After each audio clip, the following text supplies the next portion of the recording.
As LSU starts preparation for the Texas Bowl, who's in and who's out? The discussion we've got to have. Locked on LSU. Here we go.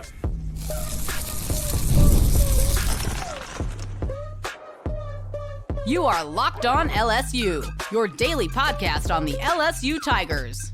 Part of the Locked On Podcast Network, your team every day.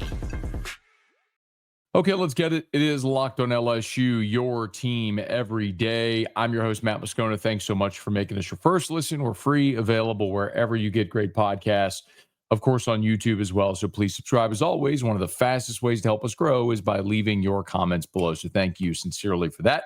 We know that LSU will take on Houston in the Texas Bowl. Shout out to our everydayers. Did an immediate reaction episode to that. You can catch that previously if you didn't get it already. Well, now that we know that LSU is going to play in that game in less than 3 weeks in Houston, the next big question is who actually is going to be playing in that game for LSU and what does it mean for next year? So kind of wanted to spend some time on that here in this episode. We'll also get some staff updates for Lane Kiffin, and then regrettably, we will at least start to give you a few morsels on the LSU basketball team as they're inching closer to the start of conference play. So we'll get into all that in today's episode. So thank you for being with us. I want to remind you that a year ago when LSU played in the Texas Bowl, there were some opt-outs, some notable ones. Will Campbell opted out. Emory Jones opted out. Garrett Dellinger opted out. Mason Taylor, Kyron Lacey, a lot of offensive players that opted out in that bowl game. But you still had Garrett Nussmeier, and he threw for over 300 yards, and LSU scored 44 points in that game.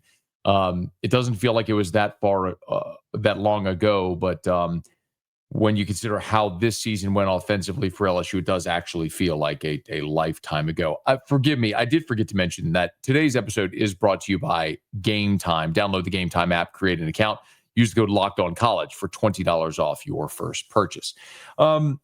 So as we start to look at this year's Texas Bowl, what's going to be interesting, I think, are not necessarily even, which two things. It's going to be the seniors who are out of eligibility that choose to play, because that'll obviously dictate your opportunity to win the game. But then also the underclassmen who have a draft decision to make. It's worth mentioning that the deadline for underclassmen to declare for the draft is the middle of January. And what we see in this era more commonly now are guys that are going to declare for the draft not play in the bowl game for two reasons. Number one, obviously they stay healthy, but they don't risk injury. But number two is a lot of them choose to begin their pre-draft process in December. So they start working out and getting combine ready. Combine, pro day, Senior Bowl, if they're those that are going to play in the Senior Bowl. For example, Jack Pyburn has already accepted a Senior Bowl invite. So for a lot of these guys, it makes sense, right? It's often described as the biggest job interview of their life. So it does make sense if you could continue to prepare for a bowl game that is largely irrelevant, or you can start to prepare for your professional interview. So I understand a lot of guys that do it. Now, it's worth noting that Whit Weeks did post on his Instagram what looked like a farewell message to LSU. So he posted a photo on his Instagram with the caption, "Been one hell of a ride throughout all the highs and lows I faced here. I can truly say this place made me a better man. Been a true pleasure representing these three letters, forever LSU." Now, he didn't necessarily state declaratively that he's not playing in the bowl game. There's nothing specifically, but you can sort of read between the lines there that maybe he is. I'm working on confirmation there from West to see. Then I look at the guys that went through senior day that still have eligibility. That kind of tells me that they're not going to be back. So, for example, Aaron Anderson has another year of eligibility if he wants to return and play. And this was, a season where Anderson a year ago was your leading receiver, came back this year and just unfortunately battled injury and it hurt him. He ended up only playing in 9 games this year, did Aaron Anderson. So, had a really nice season in the 9 games he played, but the injury he suffered against Ole Miss kind of lingered through the second half of the season and cost him. But Aaron Anderson went through senior day, so the assumption is Aaron Anderson's going to go pro. So too did Harold Perkins. Harold Perkins, remember, he got injured in the fourth game. That UCLA game a year ago was the fourth game. So he could come back for a fifth season if he wanted to, but he participated in senior day. So it's unlikely, I think, that that Perkins would return. So those are really the two, I think, that you would look at, the seniors that have remaining eligibility that went through senior day that you'd maybe like to return, but likely are going to go. Really, I think what we're keeping an eye on with respect to the draft are probably two players, maybe a third. The third would be Nick Anderson. And that would be an interesting one because while he is draft eligible, he also only played in 9 games this year, and his productivity just, quite frankly, wasn't there this year. And a lot of that had to do with battling injuries. Other part of it had to do with the fact that he just was stuck in a really bad offense this year that we thought would be able to feature a lot of these really talented receivers with a talented senior quarterback in Garrett Nussmeier, who threw for 4,000 yards a year ago, and it just didn't work out that way. Anderson on the season caught just 12 balls for 106 yards. He did have 2 touchdowns, but it just wasn't a very productive year. So does Nick Anderson choose to come back? It is worth noting that Lane Kiffin has already had some turnover there at receiver, right? You've already seen Kylan Billiot, Jelani Watkins leave the program. You had a couple of receivers that were committed to LSU's previous staff. Those commitments, those scholarship offers were not honored by the new staff. You had an Ole Miss receiver enter the portal, sign with LSU, an Oklahoma receiver commitment, enter the or decommit, sign with LSU. So Lane Kiffin knows what he's looking for. This is one of the things that Lane is pretty notorious for. Stylistically, skill set. He knows what he's looking for in a receiver, and so he's going to target that. Now, dudes that are 6'4" and can fly, generally everybody's going to want them on their team. So if Nick Anderson wants to come back, I'd assume that would certainly be welcomed, and maybe he does, but that's one worth watching as well. But really, the two primary players that I think we need to keep an eye on their draft decision, one offensive and one defensive, and it's Braelin Moore and Whit Weeks. Those are going to be the two, obviously. Now, Braelin Moore was in a position group that was by a mile your worst position group this year. Braelin Moore was your best player. He was your starting center. He was the anchor in the middle of the line. He played in 11 games. He missed the Oklahoma game, as we know, but played in 11 games. Now, he was injured on the first snap of the Tech game, and then he was replaced by, the Tech game was replaced by DJ Chester in that ball game. But 569 snaps. He graded out a 69.4 on Pro Football Focus. So just for context, that offensive grade for Braelin Moore at 69.4, the next highest rated starting offensive lineman was the other transfer, Josh Thompson, who graded out a 62.6. No other starting offensive lineman was in the 60s. So Braelin Moore was awesome. And for that unit next year, you would love for Braelin Moore to come back, because you could start building around him in the center.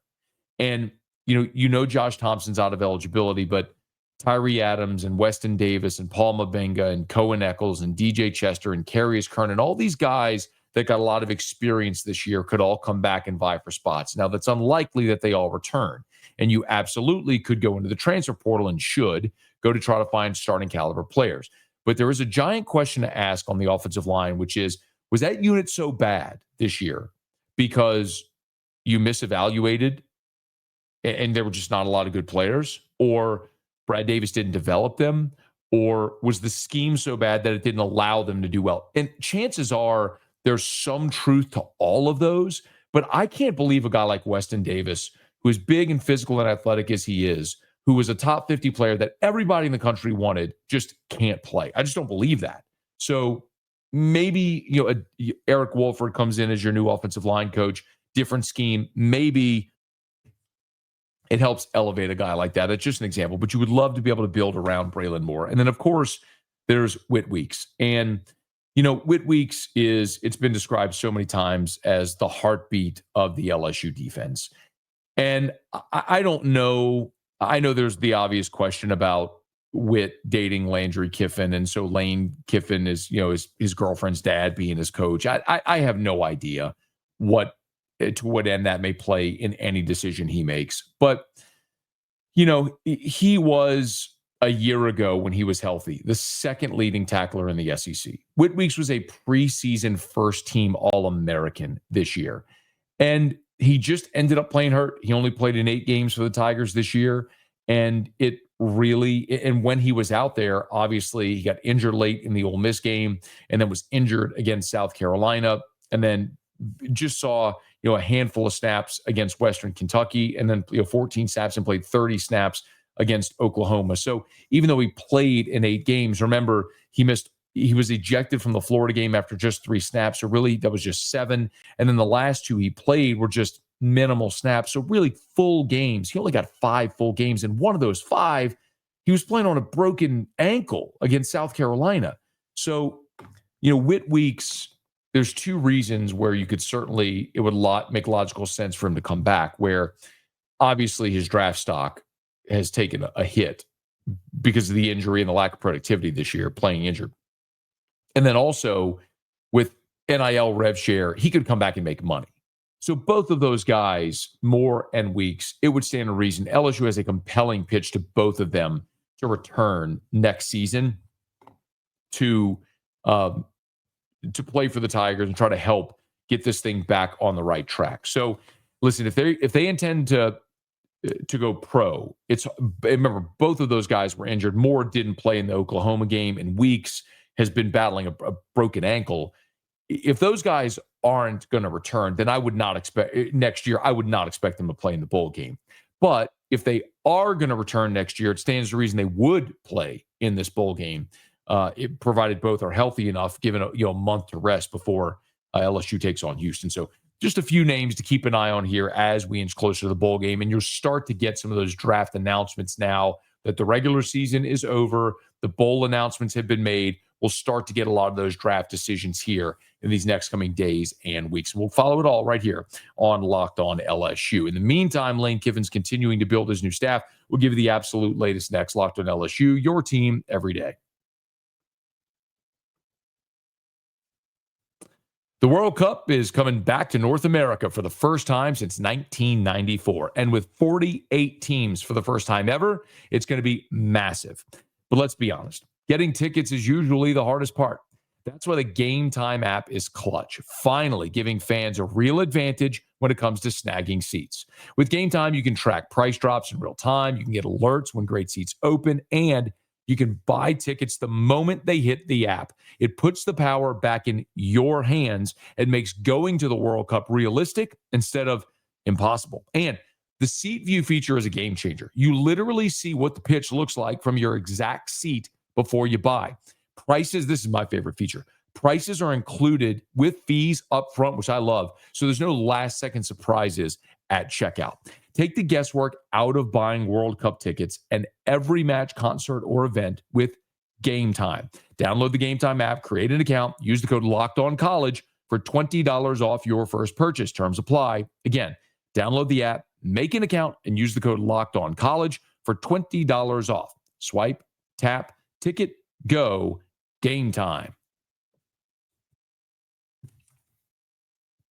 I want to get into the staff for Lane Kiffin here in just a quick second, but I want to also thank you for making Locked On LSU your first listen of the day, and thank you for making Locked On the #1 sports podcast network. Now, you already live your team every day. Now it's time to level up and go ad-free. Join the Everydayer Club today and get Locked On LSU with no interruptions, members only, Discord access, and more, all for just $5 a month or $50 a year. So you go to the link in the show notes to learn more. One of the big questions as Lane Kiffin has completed his first week as the LSU head football coach is about the coaching staff. So I figured this would be a really good opportunity to sort of step back, assess where the staff is right now, what we know, and what they still have to do. So let's start on the offensive side of the ball. Lane Kiffin is bringing both of his co-offensive coordinators with him, and Charlie Weiss Jr. and Joe Cox. Joe Cox, you might remember, is the former Georgia quarterback. They both will be on the staff with varying roles in what they'll do offensively. It's also worth noting that George McDonald, the wide receiver coach from Ole Miss, is coming, And Eric Wolford, who we reported on Wednesday of last week, was joining the LSU staff, is now being widely spread and widely reported that he'll be on staff. So that's 4 full-time assistants offensively: Weiss, Cox, McDonald, Wolford. That leaves probably one more spot offensively, and that's the running backs coach. And this has been the biggest conversation starter around LSU fans because obviously it involves Frank Wilson and his future at LSU. So what I'd like to do is just give you kind of a quick reminder of how this works and why it's probably unlikely that Frank Wilson return. So remember, you can have 10 full-time on-field staff members, okay? Now, they changed the rule a few years ago where analysts can coach on the field. So you can't, for example, we'll talk about this in a second, but Chris Kiffin, Lane's brother, he was an analyst at Ole Miss, probably going to fill an analyst role at LSU, but he'll be a well-paid analyst. He'll coach on the field. Amon Anand from LSU this past year was an analyst, but coached LSU special teams on the field. But remember, the one big difference, the big differentiator for your 10 full-time assistants is they can recruit off campus. Now, a prospect comes to campus, any coach, analyst, staff member, whatever, can have contact with that recruit when they're on campus for a visit. But if you want a coach to be able to go in-home, at school, meet with a prospect off campus, only your 10 full-time staff members can do that. And so when we talk about Frank Wilson, it is paramount that he do that because that's really one of his superpowers. Yes, running backs coach, but also he's your recruiting coordinator. He's got a lot of those great relationships. Well, Kevin Smith Jr. is Lane Kiffin's running backs coach at Ole Miss, who is still coaching at Ole Miss. But it sounds like the more conversations I have, the expectation is that Kevin Smith is going to join Lane Kiffin's staff. I want to be clear, that's not done at this point. And if Kevin Smith does join Lane Kiffin's staff in Baton Rouge, then he would be the final offensive full-time staff member, meaning you don't have a spot for Frank Wilson. And you could say, well, have one fewer defensive staffer, but count the numbers. Blake Baker, Corey Raymond, Jake Olson, Kevin Peoples, and you hired Elijah Robinson as your defensive line coaches. That was reported widely over the weekend. So there's your 10. You don't have a full-time staff spot for Frank Wilson. Could Coach Frank take an analyst role? Yes. I just don't believe, based on a lot of conversations I've had since Lane Kiffin was hired, that that's going to be realistic. I can't see Frank Wilson going from being a running backs coach, recruiting coordinator, interim head coach, to being demoted to an analyst role. There's just going to be more opportunities for Coach Frank in college football, maybe even at Ole Miss on Pete Golding's staff. Like, that's a possibility, than being an analyst at LSU. And so I know the feeling of LSU fans on this. And I've had so many of you try to come up with creative ways that Coach Frank could be on staff. And I'm telling you, you have to stop. Like, whatever creative thing you're thinking of is not plausible. Like, Frank Wilson is going to want to be one of the 10 full-time on-field staff members. And if Kevin Smith comes from Ole Miss, which I think he will, then you don't have a spot, which means Frank Wilson is not going to be on staff. So I'll be clear again. I don't care if Kevin Smith is on staff. He means nothing to me. He's played football at UCF, played in the NFL, was with Lane Kiffin at FAU and at Ole Miss. I don't care a lick if he's here. I want Frank Wilson to be on the staff. But Lane Kiffin is going to have full autonomy to hire a staff he wants. And Smith has been with him for 9 years. That's his running backs coach. And that's who coaches that position and helps him evaluate the talent and played in the NFL. And that's who he's going to want. And my only concern is that Lane Kiffin is going to learn this lesson a hard way, like Brian Kelly did when he didn't retain Corey Raymond, like Ed Ogeron did when he fired Jabbar Jalouk. Remember, Frank took the head coaching job at UTSA. They hired Jabbar Jalouk. After 1 year, Ed fired Jabbar Jalouk, and that was very bad. I mean, it took a while to rebuild the relationship with the New Orleans area high school football coaches. And I hope that's not the case here. But that is one that we're obviously going to continue watching. So 9 of the 10 full-time on-field staff roles have been filled. The one left seemingly would be running backs coach, which is being held for Kevin Smith if he comes over from Ole Miss after their playoff run. There's going to be a bevy of analysts as well. Lane had a ton of them at Ole Miss. No doubt there's some of those guys that are hoping that staying in Oxford, they can go from being an analyst to an on-field role on Pete Golding's staff. But what we know is Chris Kiffin is going to join LSU staff, probably work with linebackers with Blake Baker, maybe the star position. Spanos, Stevens, and Both are the other 3 that we've reported are joining the staff from Ole Miss. Lou Spanos, Dane Stevens, and Donnie Both. Spanos is a defensive analyst. He actually was on Alabama staff in 2018. He was UConn's defensive coordinator, was the interim head coach there as well. Stevens is going to work with quarterbacks alongside Lane Kiffin. He worked with Jackson Dart, Trinidad Chambliss there in Oxford. And then Both is a young analyst who graduated from NC State in 2020 and then got his graduate degree from South Carolina in 2023. So those 3 analysts we know are on staff already. The other big question is, what do you do about special teams? Now, I don't know that Aman Anand is going to be retained. I don't know what is going to happen with the support staff that Brian Kelly had hired. I do think when you look at special teams, LSU in the last 4 years under Brian Kelly, when you look at the composite special teams rating, they were 123rd, 99th, 130th, and this year they were 65th.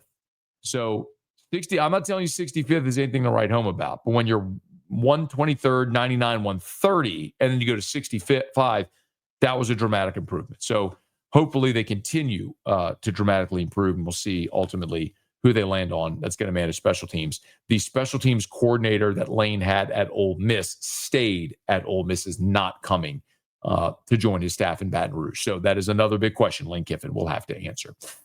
We'll continue to follow it here on Locked on LSU. Oh, okay, a quick thumbnail on LSU basketball to wrap up next. Locked on LSU, your team every day.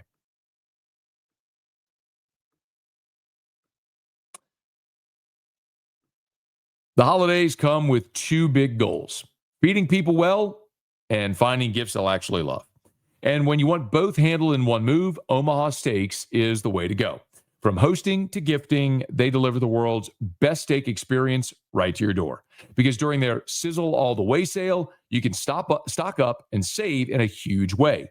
50% off site-wide at omahasteaks.com. And it gets even better. Locked On College listeners get an extra $35 off with code COLLEGE at checkout.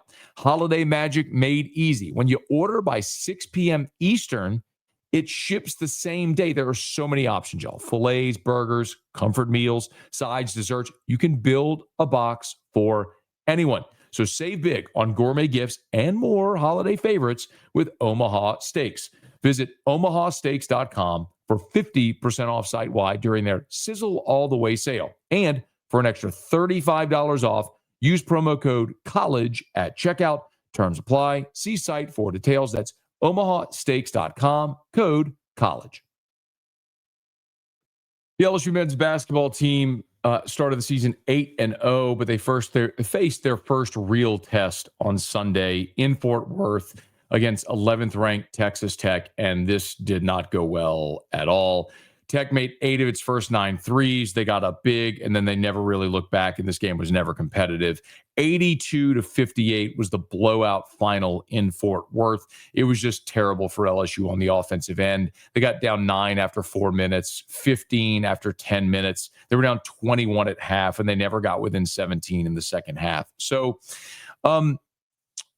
this is why it's been very difficult for me to spend much time here talking about the men's basketball team yet. They started 8-0, and they were 18th in the net ranking, which you go, that's pretty good.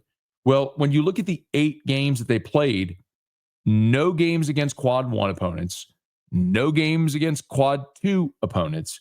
They were 3-0 against quad 3 and 5-0 against quad 4. You basically played a bunch of garbage teams and you beat them all.